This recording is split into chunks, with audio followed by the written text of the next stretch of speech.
In 1877, the Vanderbilt family controlled more money than the United States Treasury.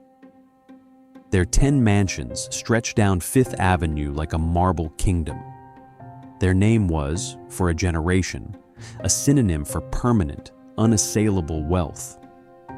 But by 1973, when 120 members of the extended Vanderbilt family gathered for a reunion, not a single one of them was a millionaire. The fortune had not simply been lost.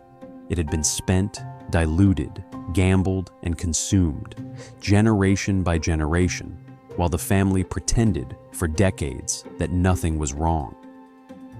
This is not just the story of one dynasty's fall. This is the story of a social system so obsessed with appearances that admitting the truth became more dangerous than bankruptcy itself. Chapter 1: The Fortune That Outweighed a Nation. The Commodore died with more money than the government of the country he lived in. When Cornelius Vanderbilt closed his eyes for the last time on January 4th, 1877, the fortune he left behind was valued at $105 million. To grasp what that number meant in 1877, you have to forget everything you know about modern wealth. The entire United States Treasury held roughly 100 million. One man born on a farm on Staten Island, who began his working life at 16, rowing a small boat across New York Harbor for fairs, had accumulated more liquid wealth than the nation itself. Consider the scale. A factory worker in 1877 earned roughly $446 a year. A school teacher made $270, and a skilled carpenter might bring home $500. The Commodore's fortune represented the combined annual income of more than 235,000 American workers. If every teacher in the state of New York had pooled their annual wages, the total would not have reached the Commodore's bank balance. One man possessed what an army of working people could not collectively earn. And the Vanderbilts were not alone. The Astor family had been quietly buying Manhattan real estate since the 1790s.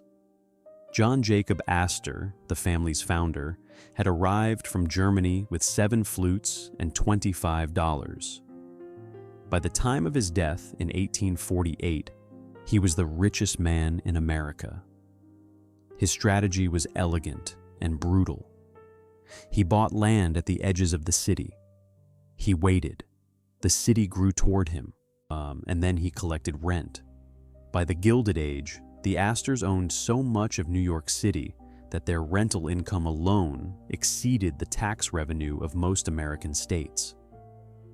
They did not build things. They owned the ground beneath the things other people built, and the ground never stopped appreciating. The railroad economy made all of this possible. In the decades after the Civil War, the American railroad network expanded from 35,000 miles of track to over 200,000. Every mile of rail required steel, lumber, labor, and capital. The men who controlled the railroads controlled the arteries of the national economy. Freight moved by rail. People moved by rail. Information, commerce, and ambition all rode the same iron lines. The Vanderbilts controlled the New York Central Railroad, the most profitable line in the country, connecting New York City to Chicago and the entire Midwest. Every bushel of grain, every head of cattle, every ton of iron ore that moved between the heartland and the coast generated revenue for the family that owned the tracks. The fortunes built on this narrow industrial base were staggering, but they shared a hidden vulnerability. They depended on a single technology, a single economic model, and a single moment in American development. The railroad men believed, with the certainty that only vast wealth can produce, that the trains would run forever, that freight would always need iron rails. that the system they had built was not a phase of economic development, but a permanent condition. They believed this because they had no reason not to. In 1877, the automobile did not exist. The airplane did not exist. The trucking industry did not exist. The interstate highway system was not even a fantasy. Railroads were not an industry. They were the infrastructure of civilization itself. To imagine their decline was to imagine the end of the modern world. And so the Commodore's heirs looked at their inheritance and saw what anyone would have seen: an unshakable fortune, a permanent machine for generating wealth. They saw a name that would last forever, attached to a fortune that could never run out. They were wrong about all of it. But understanding why they were wrong requires understanding something far more dangerous than bad investments or reckless spending. It requires understanding the system that turned their money into something more fragile than money, and a system that turned wealth into identity, and identity into a trap. That system was already being built while the Commodore's body was still warm. Chapter 2. The machine that turned money into identity. Mrs. Astor kept a list, and if your name was not on it, you did not exist. Caroline Schermerhorn Astor was not the richest woman in New York. She was not the most beautiful, the most intelligent, or the most accomplished. What she was, with a ruthlessness that would have impressed any railroad baron, was the architect of a social system so complete that it defined the boundaries of acceptable human existence for an entire class. She had help. Ward McAllister, a Southern lawyer turned professional social arbiter, provided the theory. Mrs. Astor provided the enforcement. Together, they created what McAllister publicly named the 400, the number of people, he claimed, who truly mattered in New York society. The number was not arbitrary. It was the capacity of Mrs. Astor's ballroom at her mansion on 5th Avenue and 34th Street. If you could not fit in that room, you were nobody. And Mrs. Astor decided who fit. This was new. America had no hereditary aristocracy. No titles were handed down. No king-granted lands or privileges. In England, you could be broke and still be a duke. Your blood carried your status regardless of your bank balance. In America, your bank account carried everything. The Gilded Age social system filled the vacuum left by the absence of inherited rank, and it filled it with something far more volatile: pure wealth, measured, displayed, and constantly performed. The rules were specific and merciless. You needed a house on 5th Avenue or you were suspect. You needed a summer cottage in Newport or you were irrelevant.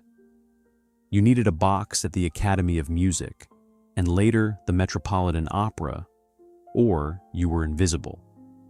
You needed to dress in the latest Paris fashions, serve French cuisine prepared by French chefs, and entertain on a scale that demonstrated without ambiguity that you had money to burn.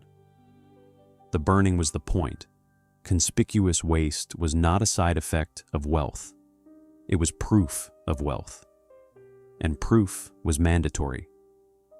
Into this world stepped Alva Erskine Smith, who married William Kissam Vanderbilt in 1875, and immediately understood that the Vanderbilt fortune, vast as it was, bought nothing in Mrs. Astor's system.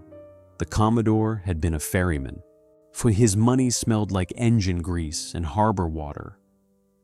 Old New York society, the Astors and the Schermerhorns and the Livingstons, looked at the Vanderbilts the way a medieval lord might look at a merchant who had somehow acquired a castle. Impressive, perhaps, but not one of us. Alva Vanderbilt decided to break down the door. In March of 1883, she hosted a costume ball at the new Vanderbilt mansion on 5th Avenue that cost $250,000. Adjust that for human scale. A factory worker earned $446 a year. The ball consumed the equivalent of more than 500 workers' entire annual wages in a single evening. Guests arrived dressed as characters from history and literature. There were flowers shipped from the tropics. There were costumes designed in Paris that cost thousands of dollars each. There was a gymnasium converted into a forest of tropical palm trees. 1,200 people attended. But the ball was not a party.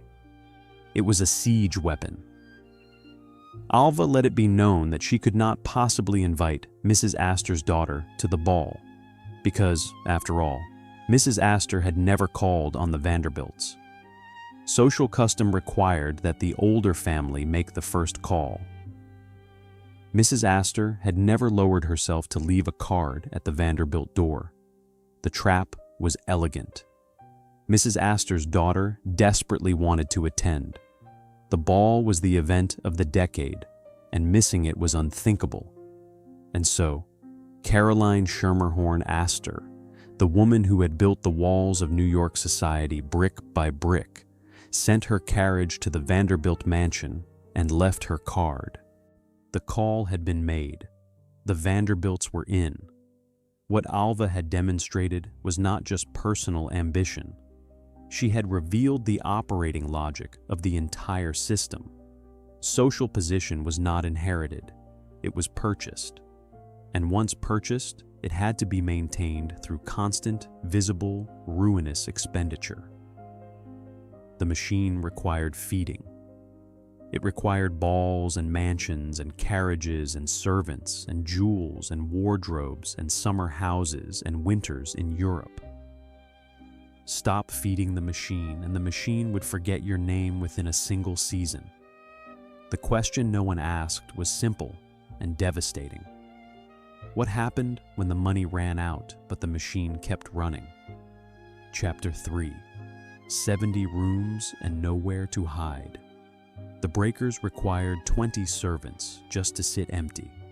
Stand at the front gate of the breakers in Newport, Rhode Island, and you are looking at 70 rooms spread across 138,000 square feet.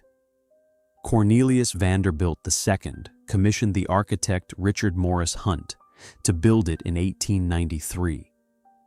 The cost was $12 million. It was a summer house. The family used it for roughly 10 weeks a year. For the remaining 42 weeks, it sat empty, consuming money like a furnace consumes coal. But the numbers that matter are not the ones carved into the limestone facade. They are the ones that accumulated silently, month after month, whether or not a single Vanderbilt set foot inside. The house employed 33 full-time servants to maintain itself. These were not optional. A house of that size required constant attention. There were silver pieces that needed weekly polishing, and hundreds of them, from candelabras to serving trays to picture frames. There were carved stone surfaces that needed cleaning with specialized tools. There were mechanical systems, electrical systems, plumbing, heating, and ventilation that required daily oversight by trained engineers. The kitchens alone employed a head chef, 2 sous chefs, and a rotating team of assistants. The stables required grooms and stable boys. The grounds required gardeners, groundskeepers, and a superintendent to manage them all. The annual cost of maintaining the breakers, even when empty, exceeded what most American families would earn in a lifetime. Property taxes climbed steadily. Staff salaries had to be paid year-round because if you dismissed skilled servants during the off-season, and they found employment elsewhere and were unavailable when you returned in June. The coal bills alone for heating the massive spaces through Rhode Island winters were staggering. And coal was just one line on a ledger that ran for pages. And the breakers was only one house. A family of proper Gilded age standing needed at minimum 3 residences. a city mansion for the social season, which ran from November through February, a summer cottage in Newport for July and August, and ideally a country estate for spring and autumn weekends. Some families maintained 4 or 5 properties. The Vanderbilts, at their peak, operated more than a dozen. Each one was a separate financial engine running in reverse, converting wealth into upkeep with mechanical efficiency. Each residence demanded its own staff, its own maintenance budget, and its own wardrobe. A society woman's annual clothing budget could easily reach $30,000 at a time when a comfortable middle-class family lived on $2,000 a year. The social calendar dictated 4 or 5 wardrobe changes daily: morning dress, afternoon dress, tea dress, dinner dress, and evening wear. Each required new garments every season. Wearing last year's dress was not frugal, it was a confession. The mathematics were relentless. Even a fortune of $20 million, invested conservatively at 5%, generated $1 million a year in income. Subtract property taxes on multiple mansions.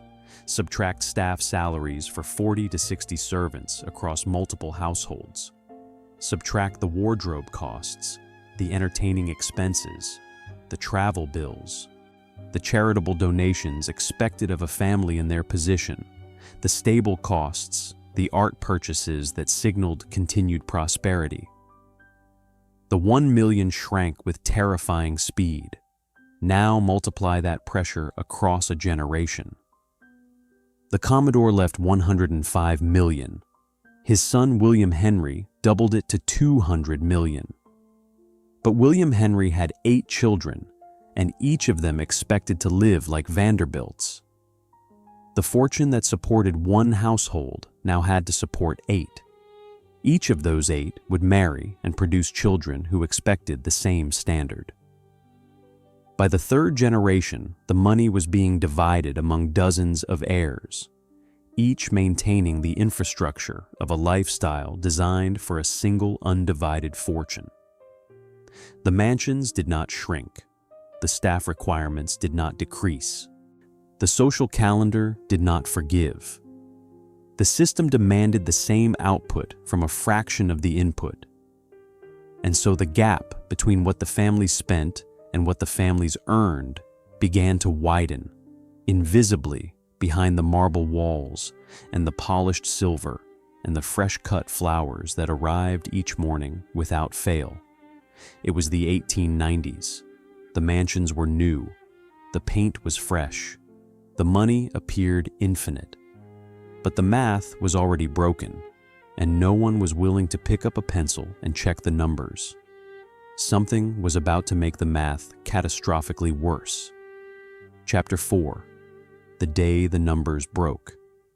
On May 5th, 1893, the American economy fell apart in a single afternoon. The trigger was mundane. The National Cordage Company, the largest producer of rope and twine in America, had been borrowing heavily to buy out competitors. When its stock price collapsed on the floor of the New York Stock Exchange, it dragged the market down with it. But the National Cordage Company was not the cause. It was the match that found the kindling. The forest had been waiting to burn for years. The real fuel had been accumulating quietly. Railroad construction had outpaced demand. Too many miles of track served too few passengers and too little freight. Speculative investments had inflated the prices of railroad stocks far beyond their actual earning power. Foreign investors, sensing instability in American markets, had begun pulling gold out of American banks and shipping it back to London and Paris. The Treasury's gold reserve fell below the $100 million mark that was considered the absolute minimum for national solvency. The government of the United States was, in financial terms, in worse shape than many of the families it governed. What followed was not a recession. It was a reckoning.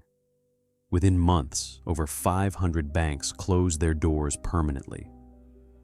156 railroads, the very arteries that had built the great fortunes, entered receivership. 15,000 businesses failed across the country. Unemployment in industrial states reached catastrophic levels that would not be seen again until the Great Depression. In Michigan, 43% of the workforce had no job.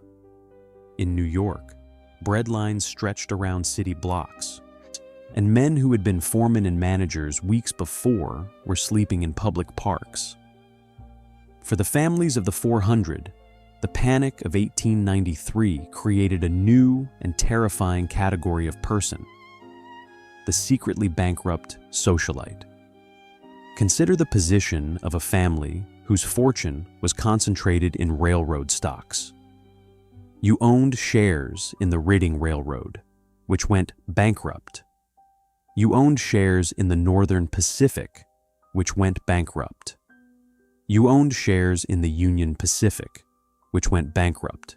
Your dividends, which had been paying for your 3 houses, your 60 servants, your wife's Paris wardrobe, and your children's education, simply stopped arriving, not reduced, not diminished, stopped entirely. The income that sustained your entire existence vanished as completely as if it had never existed. But the season was beginning. The invitations were arriving. Mrs. Astor's ball was in January. The opera season opened in November. Your Newport cottage needed to be staffed and prepared for summer. Your daughter was 17 and needed to be presented to society, which required a ball of her own, costing at minimum $20,000. Your son was at Yale and expected an allowance befitting his name. Your wife needed new dresses for every event on the calendar because wearing last season's gown was a public admission of decline. What do? You already know the answer because the system left only one answer available. You pretend. You borrow against whatever assets remain. You sell stocks quietly through intermediaries in Philadelphia or Boston, so that no one on the New York exchange floor can trace the sales back to your name. You reduce expenses invisibly in the places no one can see. You cancel the renovation of the guest wing. You dismiss the second coachman and tell visitors you prefer a smaller stable. You instruct the cook to reduce the menu from 8 courses to 6, explaining casually that your physician has recommended simpler fare for your digestion. You do everything except tell the truth. Because telling the truth in this system was not embarrassing. It was fatal. The moment your financial weakness became known, the invitations would stop. The invitations were not social courtesies. They were economic instruments. Every dinner party was an opportunity for your children to meet potential marriage partners from families with money. Yet every ball was a display of continued viability. Every opera appearance was proof that you still belonged. When the invitation stopped, your daughter could not be presented. And if your daughter could not be presented, she could not marry well. And if she could not marry well, the next generation fell even further down the spiral. Financial ruin was not a personal setback. It was a dynastic extinction event. The social calendar of 1894 proceeded exactly as if the panic had never happened. The balls were held. The dinners were served. The carriages rolled down Fifth Avenue with their usual precision. The opera boxes were filled. The Newport cottages were opened and staffed. Behind the silk curtains and the fresh flowers and the liveried footmen, families were hemorrhaging money they no longer had. It's spending borrowed dollars to maintain a performance that everyone in the audience was also performing. The great irony of the Panic of 1893 was not that it ruined families. It was that no one was allowed to be ruined. The system that had created the wealth now demanded that the appearance of wealth continue even after the substance had vanished. The machine did not care whether the money was real. It only cared that the show went on. And the show went on. Not for months, for decades. Chapter 5. The servants always knew first. The most reliable indicator of a family's ruin was the number of maids who quietly disappeared.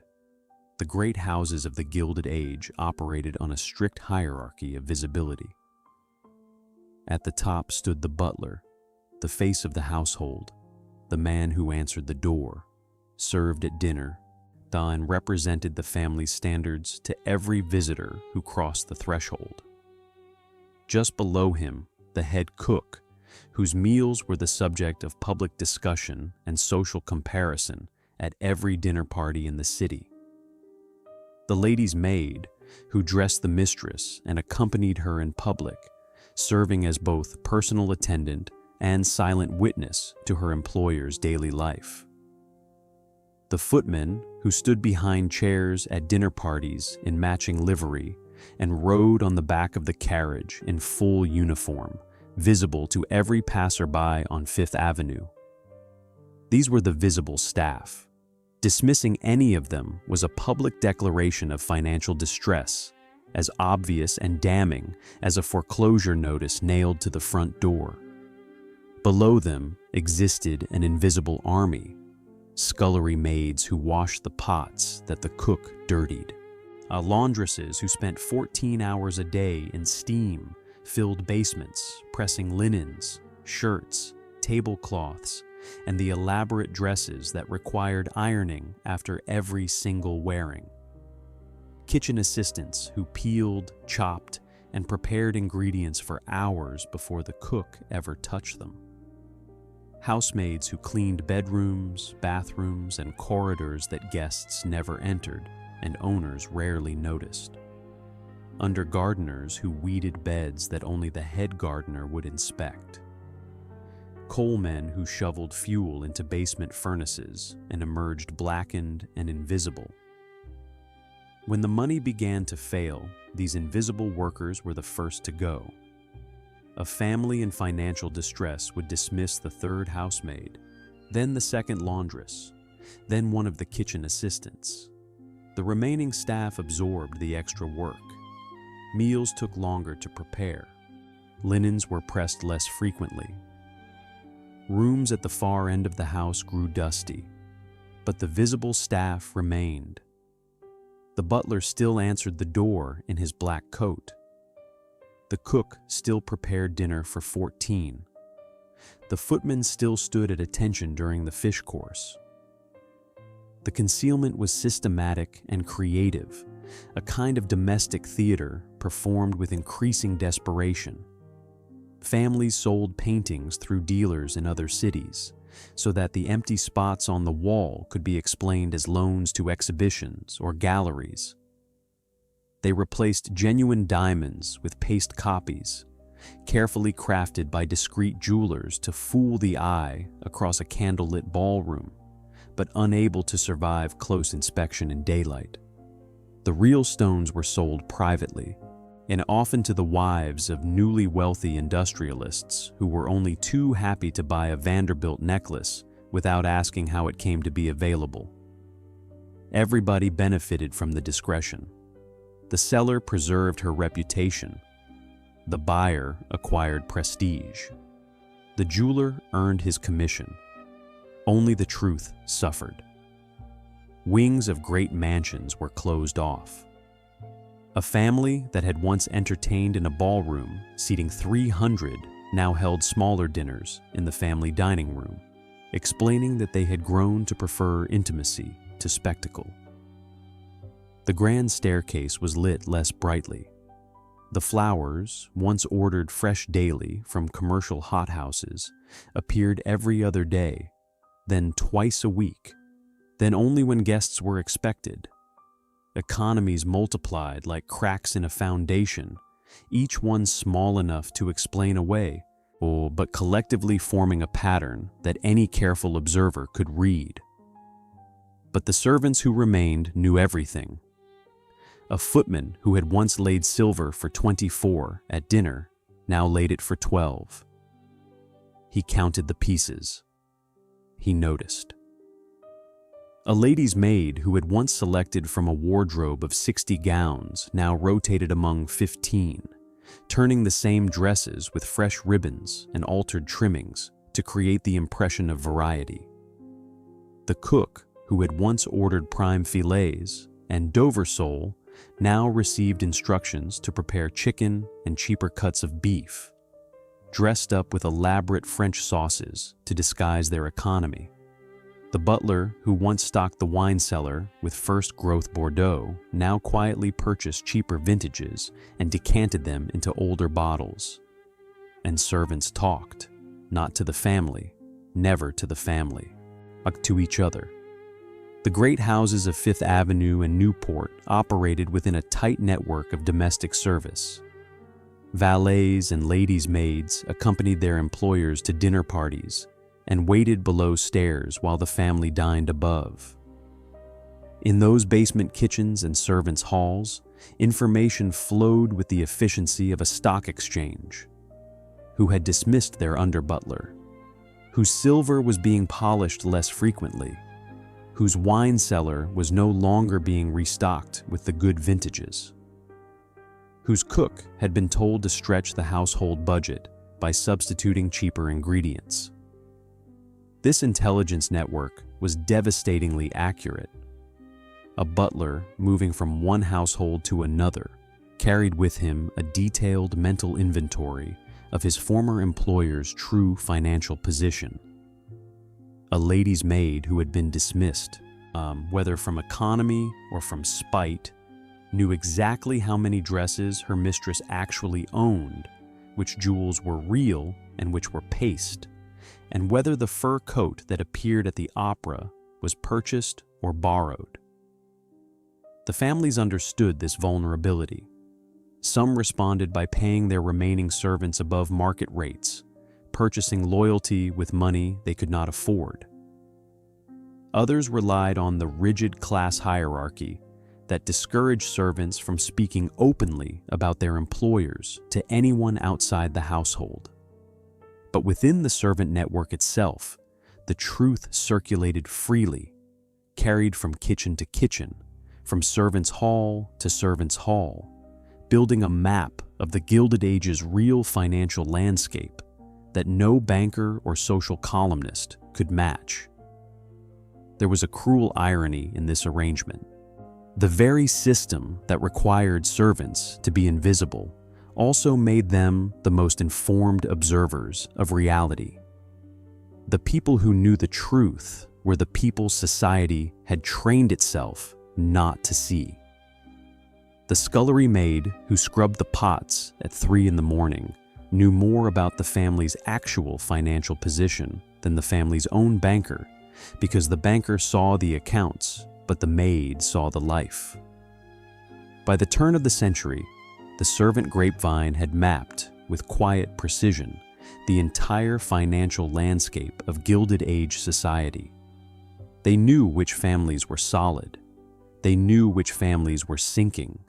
They knew which families had already sunk and were simply treading water in increasingly threadbare evening wear, smiling at the right people and hoping no one looked too closely.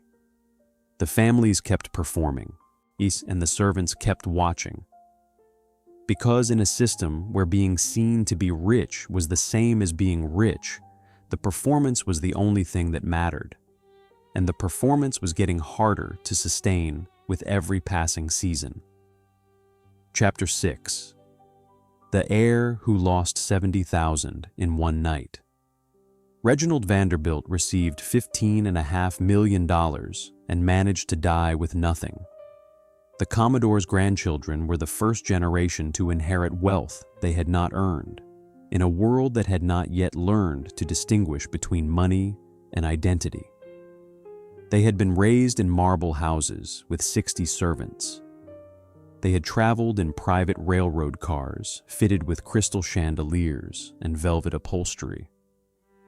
They had been presented at European courts and educated at the finest schools. They had never, and not for a single day of their lives, been asked to produce anything of value. This was not an accident, it was a feature of the system. The Gilded Age social code did not merely discourage work among the wealthy, it actively punished it. A Vanderbilt who opened a business was suspect. A Whitney who practiced law was eccentric. An Astor who labored at anything other than managing his inherited real estate was considered slightly embarrassing. Work was what other people did. The heirs of the great fortunes existed to spend, to entertain, and to represent the family name at the events the social calendar demanded. Reginald Claypool Vanderbilt, born in 1880, was the Commodore's great-grandson. His inheritance, received at 21, was approximately $15.5 million. Adjusted for the purchasing power of the era, it was one of the largest personal fortunes handed to a single young man in America. He could have lived lavishly for the rest of his life without working a single day. He managed to burn through it in 24 years. The night of his 21st birthday, Reginald walked into a gentleman's club and sat down at a card table. By dawn, he had lost $70,000, not in today's money, in 1901 dollars, the equivalent of 157 years of a factory worker's wages, gone between midnight and sunrise, while the cards turned and the whiskey flowed, and the other gentlemen around the table nodded knowingly, because this was, after all, what Vanderbilts did. This was not an aberration. It was a pattern. Reginald gambled with the dedication that other men applied to their careers. He bet on horses at Saratoga, on cards at his clubs, on anything that moved or could be assigned odds. He maintained a stable of thoroughbred racehorses that consumed money as efficiently as any furnace consumed coal. The horses needed trainers, jockeys, veterinarians, grooms, and stables. They needed to be transported to race meetings across the East Coast. They occasionally won, but the winnings never approached the costs. He married first, disastrously, to Kathleen Nielsen, a society woman who divorced him when the gambling and drinking became unbearable. Then he married Gloria Morgan, a young woman of modest means and considerable beauty, who was dazzled by the Vanderbilt name and had no idea that the fortune she was marrying into had already been largely consumed. Gloria was 20 years old. Reginald was 42. The gap was not just in age. It was in the distance between the name she married and the reality it concealed. Reginald died in 1925 at 45 years old.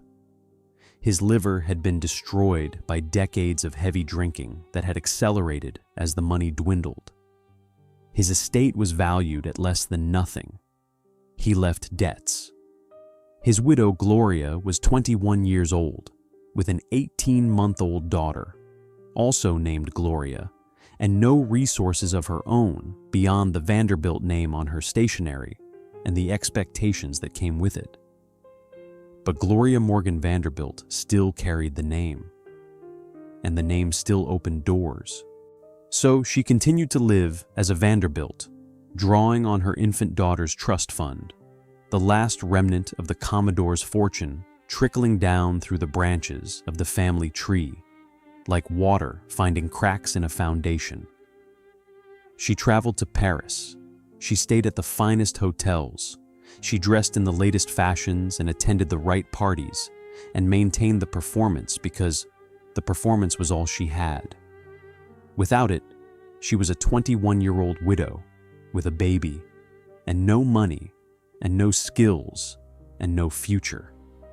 With it, she was Mrs. Reginald Vanderbilt, and the world still opened before her. Meanwhile, on the other branch of the family tree, another drama of appearance and reality was unfolding with different details but identical logic. Cornelius Vanderbilt III, the Commodore's great-grandson, had committed the unforgivable sin of marrying for love. His bride was Grace Wilson, a woman from a respectable but not elite family. His father, Cornelius II, the man who had built the breakers, considered the match beneath the family and slashed his son's inheritance in fury. Where other Vanderbilt heirs received between $8 and $15 million, Cornelius III received $500,000 from a $70 million estate. His younger brother Alfred received the bulk of the fortune. $500,000 was still a fortune by any normal standard. But Cornelius III was not living by any normal standard. He was a Vanderbilt. He had a Vanderbilt wife. They needed a Vanderbilt house, Vanderbilt staff, Vanderbilt wardrobes, and a Vanderbilt social calendar. $500,000, being invested well, generated perhaps $25,000 a year in income. A single Vanderbilt dinner party could cost more than $1,000. A single season in Newport could consume $10,000. And so, Cornelius and Grace did what the system demanded. They lived as Vanderbilts. They entertained on a scale befitting the name. Grace Wilson Vanderbilt became one of the most prominent hostesses in New York society, presiding over dinners and balls that strained her husband's diminished resources to the breaking point. She did not do this because she was vain or foolish. She did it because the alternative was to admit that a Vanderbilt could not afford to live like a Vanderbilt, and in the world they inhabited, that admission would have been a form of social suicide from which there was no recovery. The Commodore had said it plainly, years before any of this happened. Any fool can make a fortune. It takes a man of brains to hold on to it. He had built his wealth through 60 years of ruthless, brilliant, tireless work. He had expected his descendants to do the same. What he had not anticipated was that the society his money created would make work unnecessary and waste mandatory. His heirs did not squander the fortune because they were stupid or weak. They squandered it because the system gave them no reason to conserve and every reason to spend. The machine that turned money into identity consumed money as fuel, and when the fuel ran low, the machine did not slow down. It demanded that its operators find more fuel, borrow more fuel, pretend to have more fuel, do anything except admit that the tank was empty. The point of no return had been crossed. The question was no longer whether the Vanderbilt fortune would survive. It was how long the illusion could be maintained before the curtain finally fell. Chapter 7. The mansions they could not afford to keep. The first Vanderbilt mansion on Fifth Avenue was completed in 1882 and demolished just 32 years later. William Henry Vanderbilt, the Commodore's eldest son, built the Triple Palace at 51st Street and Fifth Avenue. It was actually 3 connected brownstone mansions, occupying an entire city block, designed to house William Henry and his married daughters and their families. The interiors were among the most lavish in the city. Japanese lacquer panels imported at enormous expense, carved marble staircases that took years to complete, then a 2-story art gallery filled with paintings purchased by the carload from European dealers, including works that would later be recognized as masterpieces. The total cost exceeded $15 million. By 1914, it was gone. Demolished to make way for commercial buildings. The art was sold at auction or donated. The fixtures were scattered. The Japanese panels ended up in museum storerooms. The marble staircases became rubble, hauled away in carts to make room for steel beams and elevator shafts. This was not urban renewal. It was financial mathematics. By the second decade of the 20th century, the economics of Fifth Avenue had changed fundamentally. Property taxes on a mansion that occupied a full city block had risen to levels that dwarfed the cost of actual living within it. The land was simply too valuable to waste on a single family's home. Commercial buildings generated revenue from dozens of tenants. Mansions consumed revenue from a single family's shrinking fortune. A family that could not afford to maintain a palace could sell the land to a developer and walk away with cash that might sustain them for another generation. The mansion itself was worth nothing. The dirt beneath it was worth millions. Between 1914 and 1947, all 10 Vanderbilt mansions on Fifth Avenue were demolished or converted to commercial use. The Triple Palace fell in 1914.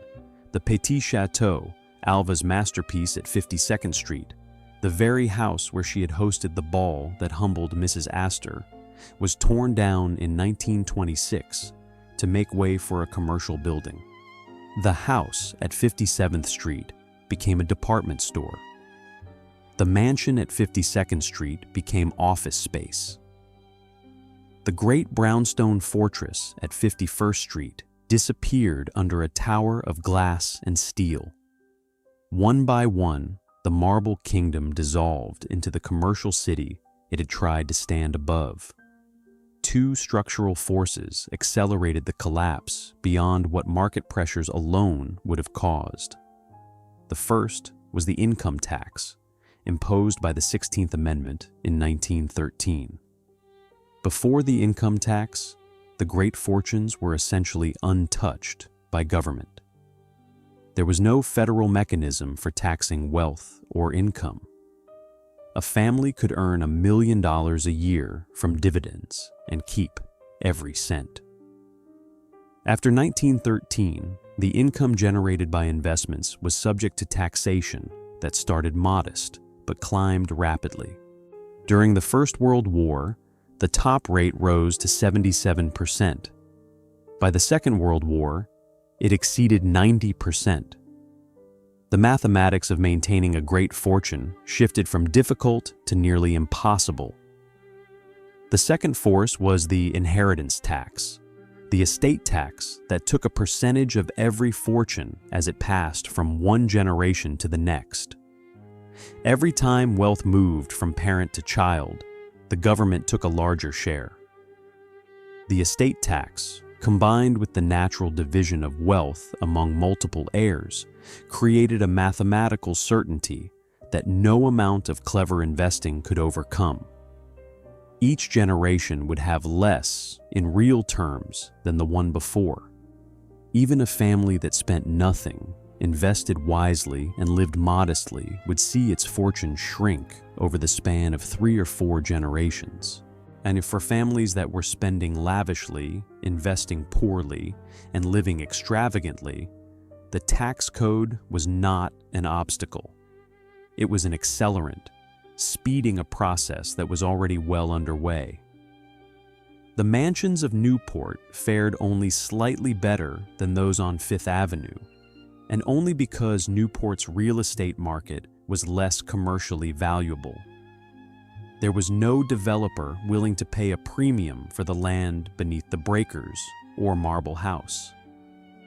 The houses were too large to sell as private homes, too expensive to maintain as residences, too far from urban centers to convert to office space or retail. They sat, empty, deteriorating. Their plumbing froze in winter. Their roofs leaked. Salt air from Narragansett Bay corroded their ironwork and ate at their limestone facades. Some moisture crept into their foundations and climbed the walls of their empty ballrooms. A house designed to host 300 dinner guests cannot simply be locked and forgotten. It requires constant, expensive attention, and the families who owned these houses could no longer provide it. By the 1930s and 40s, Newport's greatest houses were being demolished at a rate that alarmed even those who had never set foot inside them. The physical record of the Gilded Age was disappearing, mansion by mansion, as the families that built them sold the land or simply walked away from structures they could not afford to feed. But one house, the largest private home in America, found a different path. And the price of that path was a sacrifice that the man who built it could never have imagined. Chapter 8. 87,000 acres sold to pay the bills. The largest private home in America survived only because its family agreed to let strangers walk through it. George Washington Vanderbilt was the Commodore's youngest grandson, and in many ways the most unusual member of the family. Where his brothers built yachts and raced horses and married socialites and gambled at gentlemen's clubs, George read books. He was quiet, scholarly, and deeply interested in agriculture, forestry, and the science of land management. He was drawn not to Fifth Avenue, but to the Blue Ridge Mountains of western North Carolina, where the air was clean and the land was cheap, and the social calendar could not reach him. In 1889, he began purchasing land near the small town of Asheville. He bought farms, woodlands, ridges, and valleys, assembling parcels like a puzzle until his property stretched across 125,000 acres of Appalachian forest. Then he commissioned Richard Morris Hunt, the architect who had built the breakers and half the mansions in Newport, to design a house that would serve as the centerpiece of this private kingdom. Biltmore was completed in 1895. The numbers stagger, even in an era of staggering numbers.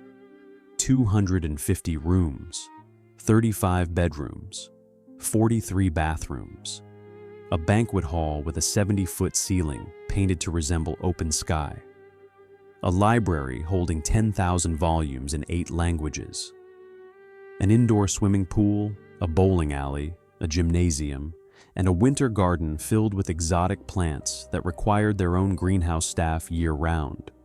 The grounds were designed by Frederick Law Olmsted, the landscape architect who had created Central Park and the grounds of the United States Capitol. The estate included a working farm, a prize dairy herd, a winery producing estate wines, and a forestry operation that was the first scientifically managed forest in American history, overseen by Gifford Pinchot, who would later become the first chief of the United States Forest Service. The cost of construction was roughly $6 million, a figure that translates to well over $150 million in today's terms. The annual operating cost was enormous, staff numbered in the hundreds. The forestry operation, the farms, and the dairy were intended to generate income that would offset the cost of maintaining the house and grounds. But the revenues never came close to covering expenses. Biltmore was, from its first day, a beautiful and sophisticated way of spending money faster than it could be earned. George Vanderbilt died suddenly in 1914 after complications from an emergency appendectomy. He was 51 years old. His widow, Edith Stuyvesant Dresser Vanderbilt, a woman of considerable intelligence and practical sense, looked at the estate's accounts and confronted what the family had spent 2 decades avoiding. The numbers did not work. They had never worked. Biltmore was the most magnificent private house in America, and it was bleeding money with every tick of the clock. Edith began selling land. 87,000 acres, more than 2/3 of the original estate, were sold to the federal government, which turned them into the Pisgah National Forest. 125,000 acres became roughly 8,000. The vast private wilderness that George had assembled piece by piece was returned to public ownership. It was an extraordinary concession, an admission that the dream of a self-sustaining private kingdom had been exactly that, a dream. But selling the land was not enough. The house still consumed money. The staff still needed salaries. The roof still needed repairs. The mechanical systems still demanded maintenance. And so, in 1930, Edith's daughter Cornelia and her husband John Cecil made a decision that would have horrified the Commodore and scandalized every member of the 400. They opened Biltmore to paying visitors. For $2 a head, anyone with the price of admission could walk through the rooms where the Vanderbilts had once entertained in private splendor. Tourists could stand in the banquet hall and crane their necks at the painted ceiling. They could browse the library and peer at the swimming pool and walk the gardens that Olmsted had designed for one family's pleasure. It was a survival strategy, and it worked. The admission fees, combined with the reduced acreage and careful financial management by the Cecil family, kept Biltmore solvent through the Depression and the war years and the decades that followed. Today, it remains in private hands, the only Vanderbilt property still owned by the family's descendants, sustained not by a fortune, but by roughly 1.5 million tourists who visit each year. The house that was built as a monument to private wealth survives as a public attraction. The Commodore would not have understood, but he might grudgingly have respected the business sense. The Biltmore solution was the exception. Most Gilded Age families found no such creative exit. The Whitneys, who had built their fortune through oil, tobacco, and urban transit, watched their wealth erode across the same generational arc. William Collins. Whitney had been Secretary of the Navy, a political power broker, and a titan of finance. His sons spent lavishly, invested poorly, married expensively, and divided the remnants among children who repeated the pattern. By the mid-20th century, the Whitney fortune had fragmented into a dozen trusts, each barely sufficient to maintain the lifestyle its beneficiary considered their birthright. The Astors followed a longer, slower decline. The real estate that had once generated rivers of rental income was sold parcel by parcel across the 20th century as property taxes rose and development pressure mounted. The family's public face was maintained for decades by Brooke Astor, who married Vincent Astor in 1953 and spent the next half-century as one of New York's most visible and beloved philanthropists. She gave away nearly $200 million to New York libraries, parks, museums, and cultural organizations, becoming the living symbol of old money generosity. But in 2006, Brooke Astor's son from a previous marriage, Anthony Marshall, was charged with defrauding his 104-year-old mother. The trial that followed revealed that Brooke, by then suffering from severe dementia, had been living in conditions far beneath what her public reputation suggested. Her apartment was deteriorating. Her care was inadequate. The fortune that she had spent a lifetime distributing was, at the end, insufficient even to protect the woman who bore the name. The available exits from the Gilded Age trap were few, and each one demanded a sacrifice that felt like surrender. You could sell everything and disappear from society, but disappearing meant social death for yourself and your children. You could open your house to strangers, but that meant admitting publicly that the private world of old wealth had become a commodity.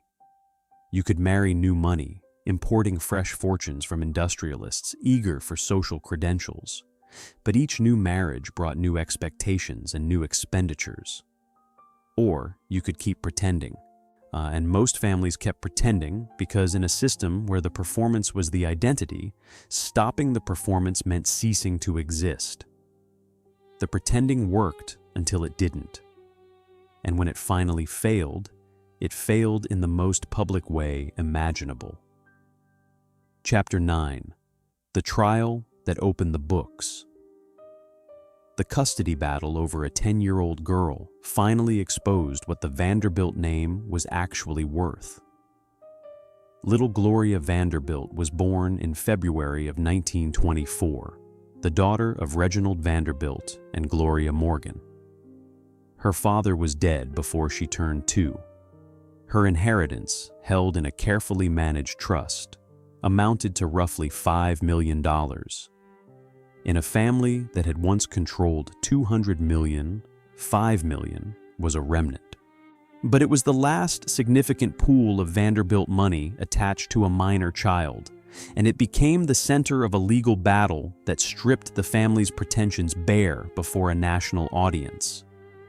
The custody trial of 1934 pitted Gloria Morgan Vanderbilt, the child's mother, against Gertrude Vanderbilt Whitney, the child's paternal aunt, and the wealthiest surviving member of the family. Gertrude was a sculptor of genuine talent, a patron of modern art, and a woman who had used her remaining portion of the Vanderbilt fortune to build institutions rather than to maintain appearances. The legal question before the court was straightforward. Who should raise the child? The actual question was explosive. Where was the money going? And what was the Vanderbilt name actually worth when you stripped away the marble and the servants and the invitations? The trial became a national sensation. Every newspaper in the country covered the proceedings. The courtroom was packed daily with spectators who treated the hearings like theater, which in many ways they were. And the details that emerged were devastating, not because they were shocking in isolation, but because they revealed, in precise and unsparing detail, the gap between the Vanderbilt name and the Vanderbilt reality. Gloria Morgan Vanderbilt, the mother, had been living in Paris and London on a generous allowance drawn from her daughter's trust fund. She was entitled to this allowance as the child's guardian. But witnesses testified to a lifestyle that consumed far more than any allowance could justify. Hotel suites in the finest establishments in Europe, nightclubs and restaurants, expensive companions and glamorous friends, a standard of living entirely inconsistent with a woman of modest personal means who was supposed to be devoting herself to raising a child. The servants testified. This was the moment the invisible world became visible. A nurse named Emma Sullivan Caselish, who had cared for little Gloria since infancy, took the stand and described, in extraordinary and sometimes lurid detail, the conditions of the child's life. The girl was neglected, the nurse claimed. Left in the care of paid staff while her mother traveled through Europe, dressed in expensive clothes and paraded before cameras, a prop in her mother's performance of Vanderbilt life, but starved of actual parental attention and the stability that a child requires. The maid testified, the chauffeur testified, the secretary testified. One by one, the invisible people who had always known the truth were given a public platform to speak it. And what they described was a story of performance and reality so completely divorced from each other that even the presiding judge seemed shaken by the weight of accumulated detail. The court awarded custody to Gertrude Vanderbilt Whitney. Gloria Morgan Vanderbilt was reduced to weekend visitation rights and a diminished allowance. The child's trust fund was placed under stricter judicial supervision, and the entire country had watched in real time as the curtain was pulled back on what the Vanderbilt name actually meant by the third generation after the Commodore. What the trial revealed was not merely one woman's financial mismanagement. It revealed the logical endpoint of a system that had been running on fumes for 40 years. A woman who had married a Vanderbilt expected to live like a Vanderbilt. When her husband died, penniless, she continued to live like a Vanderbilt because the system had provided no template for anything else. She was not stealing from her daughter out of malice. She was doing the only thing the system had taught her to do. She was maintaining the performance. The trial was a mirror, and what it reflected was an entire class of people who had lost everything except the habit of pretending they hadn't.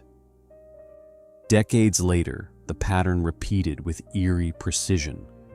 the Brooke Astor case, in which Anthony Marshall was convicted in 2009 of grand larceny and other charges related to his elderly mother's estate, followed the same tragic arc.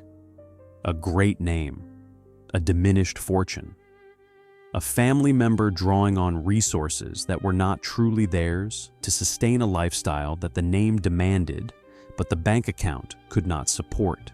And again, the servants and caregivers were the ones who eventually spoke, who broke the silence that the system depended on, who told the truth that the family could not afford to tell. By the time of the Vanderbilt family reunion in 1973, the trajectory was complete.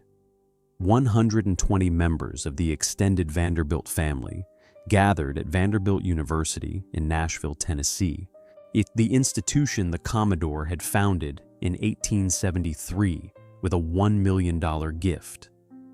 They toured the campus. They posed for photographs beneath portraits of their famous ancestor. They exchanged stories about the Commodore and his ships and his railroads and his absolute, ferocious determination to build something that would last. Not a single one of them was a millionaire. The fortune that had exceeded the wealth of the United States Treasury in 1877 had been dispersed across so many heirs, consumed by so many mansions, devoured by so many seasons of obligatory display that nothing remained. Not one heir out of 120 possessed even a fraction of what the Commodore had considered pocket change. The gold had worn through, and there was nothing underneath. More Chapter 10, the rooms where the servant stood. Today, the most popular tour at the Elms takes visitors through the basement where the staff once lived invisibly. The Elms was built in 1901 for Edward Julius Berwind, a coal magnate whose fortune came from supplying fuel to the United States Navy. The construction cost was $1.4 million. The house above ground was a masterpiece of French neoclassical design, modeled after the Château d'Asnières near Paris.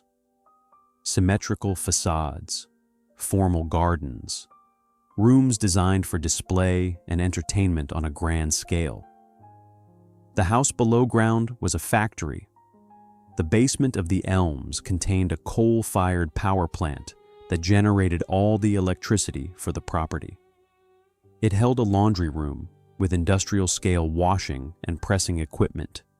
It held kitchens large enough to produce banquets for hundreds, pantries stocked with china and crystal for every conceivable social occasion, and storage rooms filled with linens and seasonal supplies.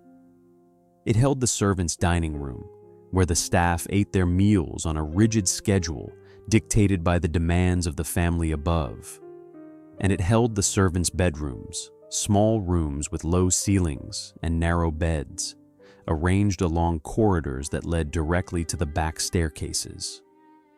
There is a story about the Elms that captures the strangeness of this world more precisely than any statistic. When Edward Berwind grew old and his social circle shrank, he still wanted to play cards in the evening. He needed a fourth player. His butler agreed to join the game, but the butler played standing up because the rules of his position did not permit him to sit in the presence of his employer, even during a card game. The old man needed company. The servant provided it. But the invisible wall between their worlds remained, even at a card table, even in an empty house, even when both men knew the performance had long since lost its audience. The Servant Life Tour at the Elms takes modern visitors through the basement spaces.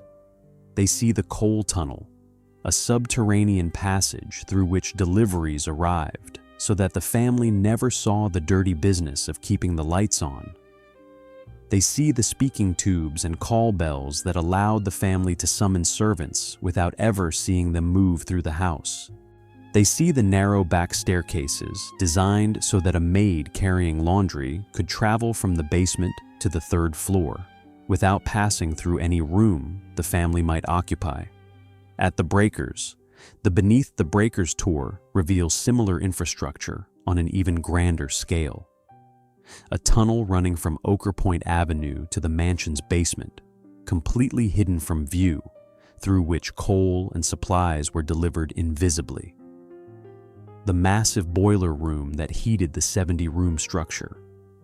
The servants' quarters where staff lived during the summer season, sleeping four to a room in spaces that bore no resemblance to the gilded chambers above them. These houses survive today, not as homes, but as museums of a vanished social order. The Preservation Society of Newport County was founded in 1945, at a moment when the great houses were being demolished, stripped for materials, or abandoned at a rate that threatened to erase them entirely.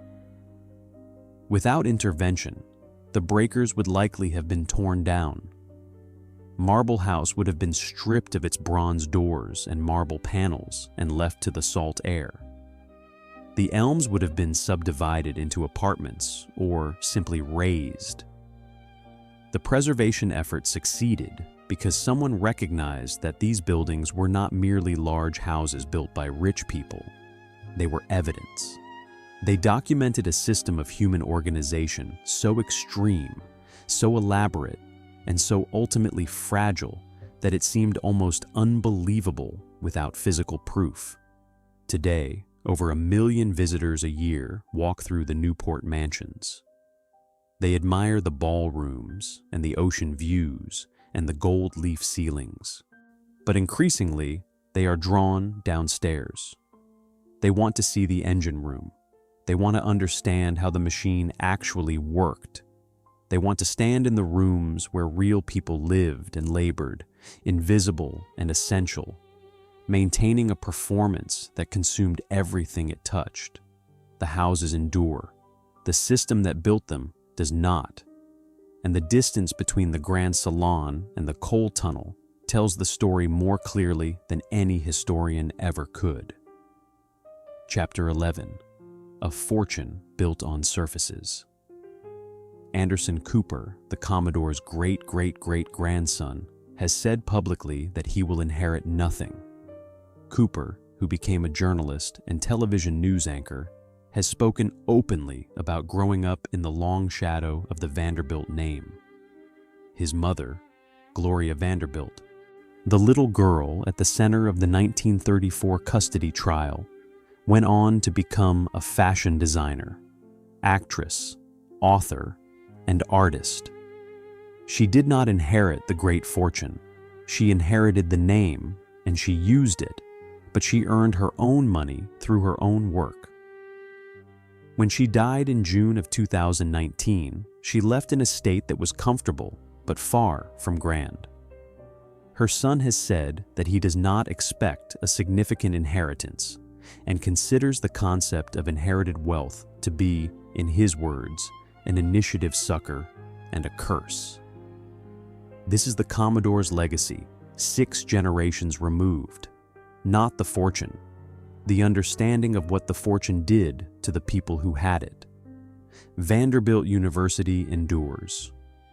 The Commodore's $1 million founding gift, given in 1873, has grown through careful management and continuous philanthropy into an institution with an endowment exceeding $10 billion. It educates thousands of students each year. It conducts research that advances human knowledge across dozens of disciplines. It is by far the most productive use of any dollar the Commodore ever spent. The irony is sharp enough to draw blood. The money he gave away multiplied beyond anything he could have imagined. The money he kept was consumed within 4 generations. The Whitney Museum of American Art endures. Gertrude Vanderbilt Whitney, who won custody of little Gloria and who was herself a sculptor of genuine talent and ambition, founded the museum in 1931 in her Greenwich Village studio. It has grown into one of the most important collections of American art in the world, housing thousands of works by hundreds of artists. Again, the wealth that was transformed into something larger than a family's private pleasure outlasted the wealth that was hoarded and spent on display alone. William Kissam Vanderbilt, the man who had been married to the formidable Alva, who had hosted the ball that cracked open New York society, who had lived in palaces on 2 continents and traveled the world in a private yacht, made a statement near the end of his life that cuts through every layer of gilding to the bone beneath. He called inherited wealth a real handicap to happiness. It left him, he said, with nothing to hope for, with nothing definite to seek or strive for. The man who had been given everything concluded, quietly and without self-pity, that being given everything had taken everything from him. Edith Wharton saw it all from the inside. She was born Edith Newbold Jones into a family that was part of Mrs. Astor's inner circle. She grew up attending the balls, wearing the dresses, performing the rituals, absorbing the unwritten rules of a system that left no room for deviation or honesty. And then she stepped outside and wrote about it with a clarity and a compassion that still stings more than a century later. In The House of Mirth, she chronicled the destruction of Lily Bart, a woman who could not sustain the performance and was destroyed by the system's indifference. In The Age of Innocence, she mapped the invisible prison of manners and expectations that trapped even its wealthiest and most privileged inhabitants. A frivolous society, she wrote, can acquire dramatic significance only through what its frivolity destroys. What the Gilded Age destroyed was not merely money, though it destroyed that thoroughly enough.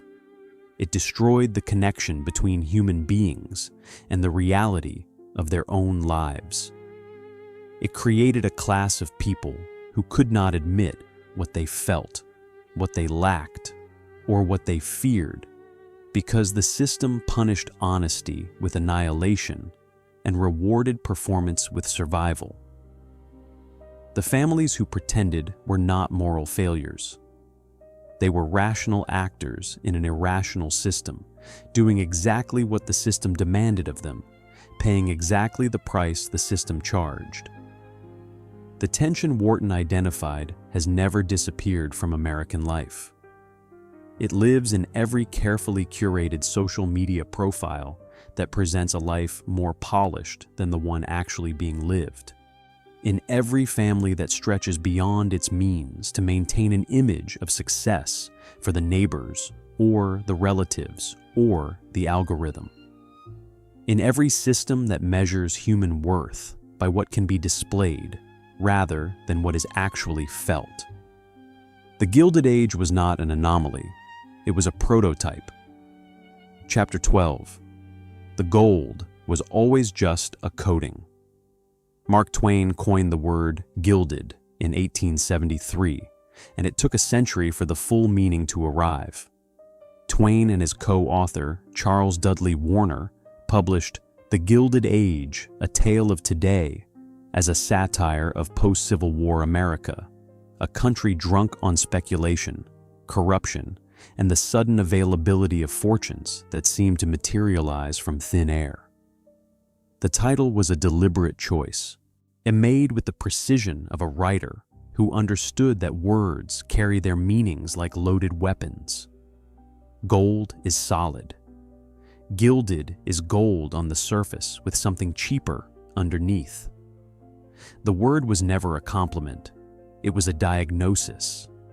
But the people living through the era did not see themselves as surfaces. The Vanderbilts believed their fortune was real. The Astors believed their social position was permanent. Mrs. Astor believed her list defined the boundaries of worthwhile humanity. Ward McAllister believed his 400 represented the pinnacle of American civilization. They were not performing, not at first. At first, the gold was thick enough that you could not see through it. At first, the coating and the substance were indistinguishable. The system they built was internally logical. Every step made sense if you did not look too far ahead. In a country without hereditary titles, without dukes or earls or landed aristocracy, wealth became the sole measure of social legitimacy. Once wealth became identity, displaying wealth became mandatory. Once display became mandatory, the cost of display became the cost of existence itself. And once the cost of existence exceeded the available resources, the only option was to continue displaying what you no longer possessed. Each step followed logically from the one before. No single person made a conscious decision to create a system that would consume its own members. Mrs. Astor did not intend to build a trap. Alva Vanderbilt did not intend to establish a treadmill. The Commodore certainly did not intend to create conditions under which his own descendants would be unable to admit the truth about their finances. The system emerged naturally, almost inevitably, from the intersection of enormous wealth, intense social ambition, and the absence of any alternative framework for determining human worth. The Commodore did not intend to build a trap. He intended to build a dynasty. But dynasties require more than money. They require purpose, discipline, and a mechanism for transmitting values across generations that is more durable than a bank balance. The Gilded Age social system actively undermined all three. It replaced purpose with display. It replaced discipline with obligation. And it transmitted only one value across the generations. You are what you appear to own. When the money was gone, the value system remained. And a value system without the resources to support it is not a culture. It is a cage. The families who pretended for decades were not vain. They were not deluded. They were not foolish.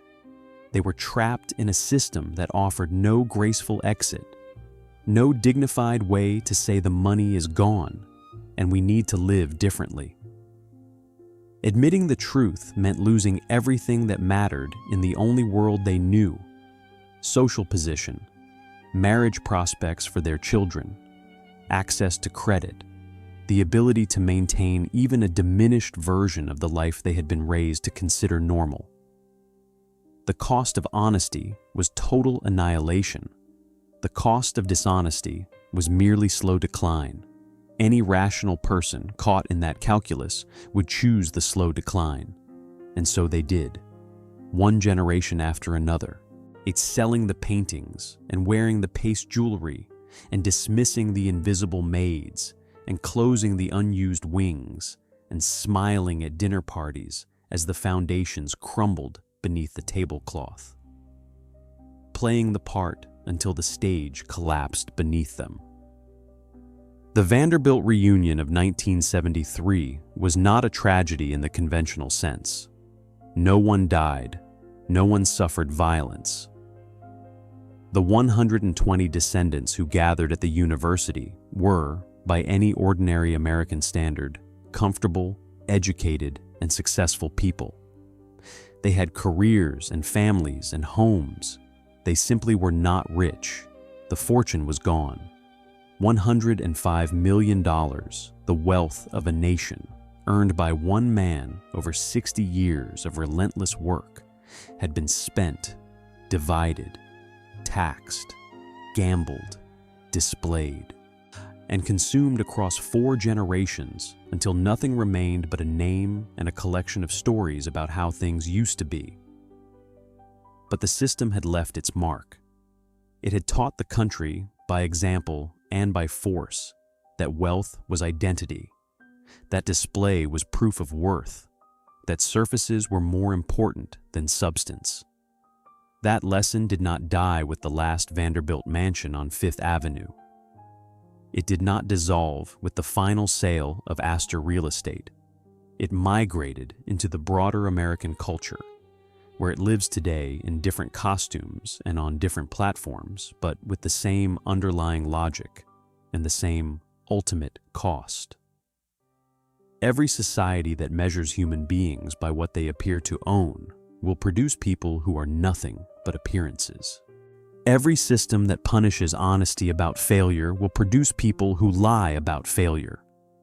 Every culture that equates net worth with self-worth will eventually consume the people who believe it most completely. Mark Twain knew this in 1873. He chose the word with the care of a man who understood that the right word, spoken clearly, is worth more than all the gold in the treasury. He did not call the age golden. He called it gilded, a thin layer of shine over whatever is underneath.